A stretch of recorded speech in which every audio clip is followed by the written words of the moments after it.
In this module, we'll look at the motion of charges in magnetic fields. Specifically in this video, we'll look at the motion of charges when they're in crossed electric and magnetic fields. We know there's two forces on charged particles, two non-contact forces. The electric field can produce an electric force, and the magnetic field, which can produce a magnetic force. Our formulas for electric force show us that the direction of the force on a charged particle in an existing electric field will be in the same direction as the field if the charge is positive, in the opposite direction of the field if the charge is negative.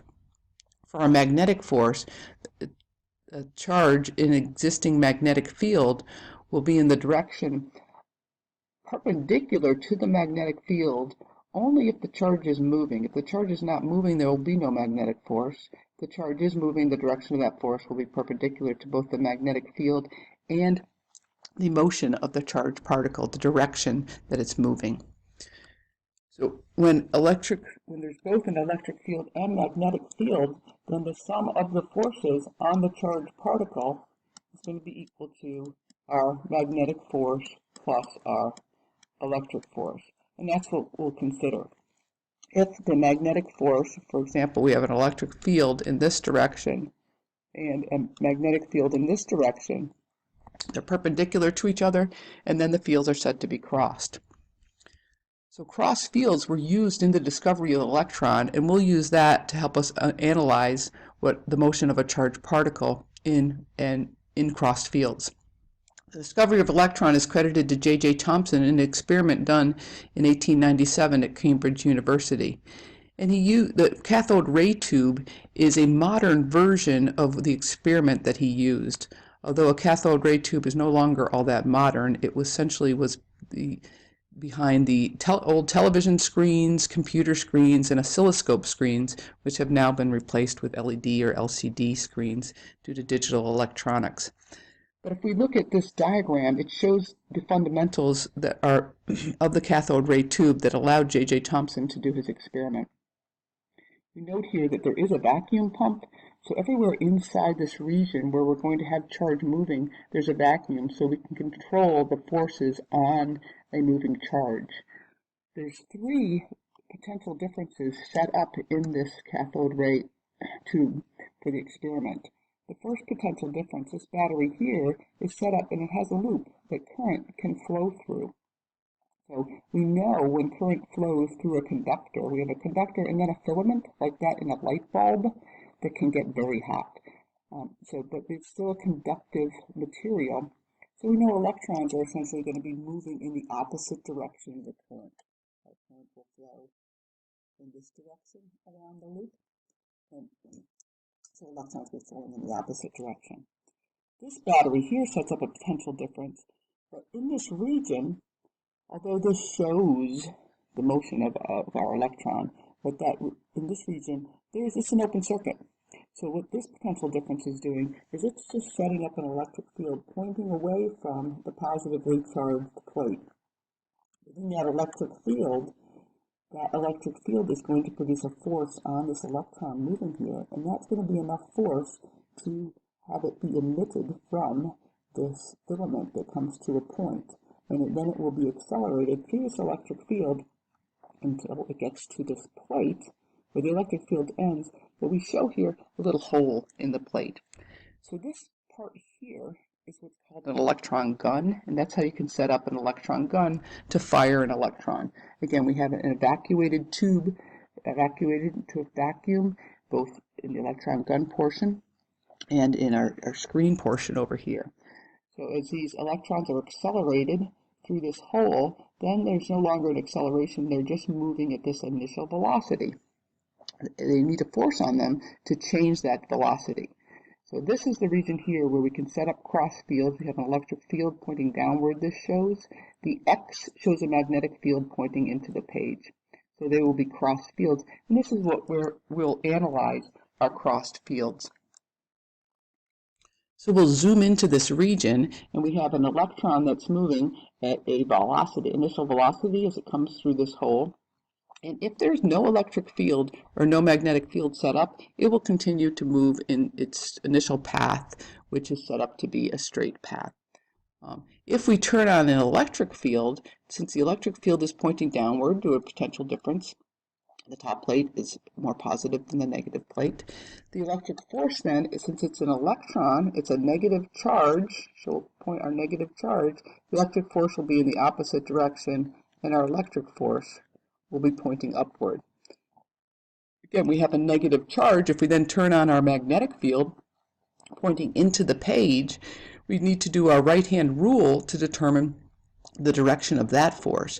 If we use our right-hand rule on a negative charge, then we have to use the opposite direction of our thumb, since FB is equal to QV cross B. In this case, it's negative E, our elementary charge, V cross B.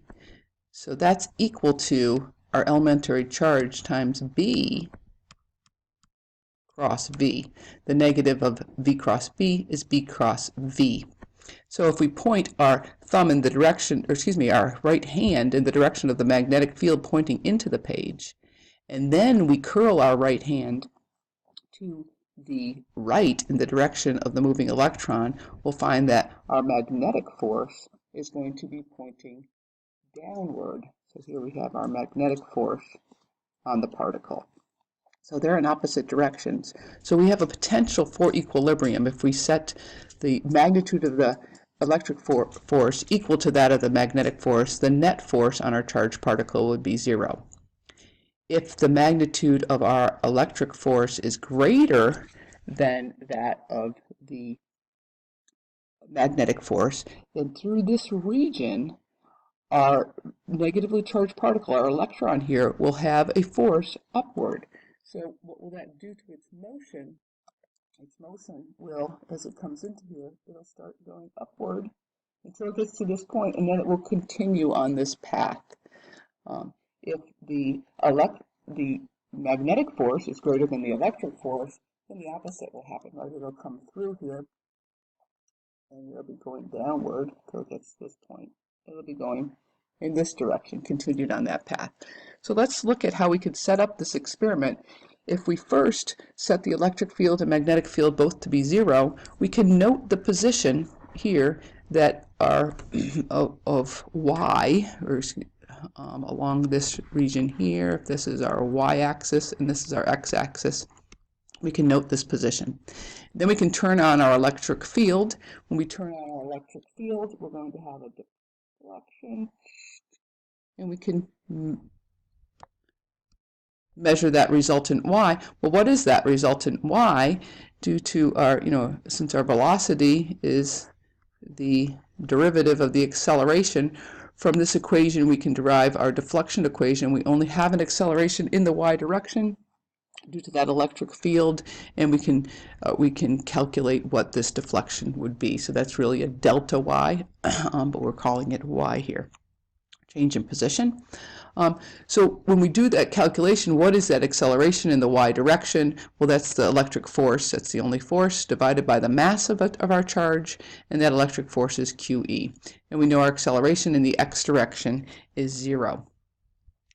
At that point, if we want to know how much time it takes, we can use our distance is velocity times time. So our time is going to move through this region where it's experiencing an acceleration, in this case in the positive y direction. That time is the length, L being the length of the plates, divided by that velocity. That's the initial velocity that this electron was, the electron gun is set up coming into this region of our vacuum. So we can determine plug that T then, and that y into our AY into our deflection equation. So here's our acceleration, QE over m. Here's our time, the length of the plates divided by that initial velocity. We'll square that, and we come up with our deflection equation in terms of our controllable variables, our electric field, the length of the plates, the charge. We don't know necessarily yet that it's, or J.J. Thomson didn't know the charge yet, but that initial velocity can additionally be determined.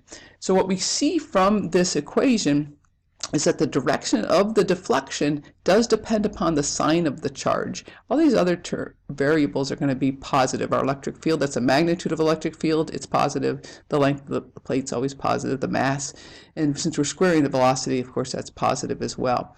So since we have a deflection that is upward, we know, or J.J. Thomson knew at that point, that that charge is negative, so it must be electrons that are flowing through a conductor. So we haven't looked at our cross fields yet. To do that, what we'll do is we'll maintain our electric field, and then we'll turn on a magnetic field into the page, and we'll adjust the magnetic field until our beam becomes non-deflected again. So we go back to that original position. At that point, it must be true that the magnitude of our electric force and magnetic force are equal. If we substitute in our formulas there for our magnitude of magnetic force, QVB sine, that sine is going to be 90 degrees. Our acceleration, our velocity is in the x direction. We have gotten it to accelerate in the y direction, but due to the electric field, our magnetic field is in our negative z direction in this case. So they're perpendicular, sine of 90 degrees. So we find that the velocity is going to be the electric field divided by the magnetic field. So we can measure the velocity, that initial velocity of our charged particle through the electron gun. If we then use that velocity and substitute that back into our deflection equation and do a slight amount of algebra, we can get our mass to charge ratio. So getting our mass to charge ratio in terms of, again, measurable or applied quantities of magnetic field, electric field, the length of the plates, and that measured deflection, we can determine not only, we've determined that in fact it's an electron, a negative charge, but that we can determine that mass to charge ratio there. So our important equations that we used in these cross fields in a vacuum, we used the sum of the forces is equal to 0. Since the sum of the forces was equal to 0, we knew our magnetic force and electric force were in opposite directions. They were set up that way. Our velocity then in this scenario is going to be the electric field divided by the magnetic field, sine of phi. In this case, our sine of phi, where we've set it up so that phi is equal to 90 degrees. Here's our general equation, and we get we can solve for our mass to charge ratio. So what J.J. Thomson also showed is that the mass of this moving charge was 1,000 times lighter than a hydrogen atom. So that was key also in determining that it was in fact an electron, and it also allowed us to measure the velocity of the current as it was moving through this vacuum. So that's it for this video. We'll also look at crossed fields in the next video. Look at cross fields and the Hall effect.